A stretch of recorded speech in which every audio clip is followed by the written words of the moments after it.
all right, I have a Chromebook. Now what? Like, what do I do now? That's an awesome question. And one, we're getting a lot because, whether, we all like it or not, a lot of times schools bought their Chromebooks, mainly to comply with the testing requirements for the Common Core.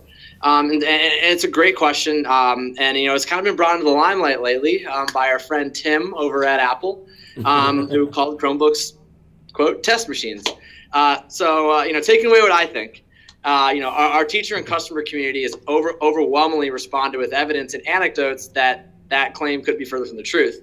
I got to qualify this and say I'm not a teacher, but what I can give is a curt high-level framework based on my experience with working with schools that have deployed Chromebooks.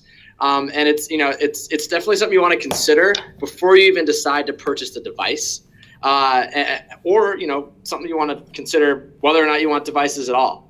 So when you're thinking about putting technology into schools, it's something you want to think about. And the first thing we usually say at Google is to keep the reason you're introducing technology into the classroom in mind. What's the curricular goal? Sure. What are you hoping your students achieve? Do you want them to become better writers? Do you want to build a certain 21st century skill?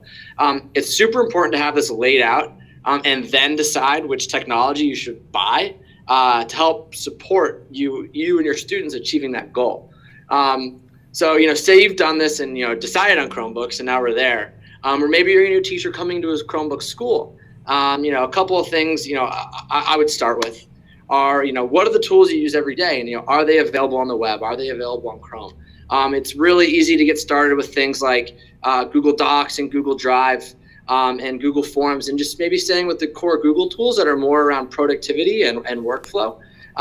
Because they're super easy to use, they're very collaborative, they do facilitate 21st century skills. And then as you get comfortable with that, I would branch out more into maybe some really cool digital content and games.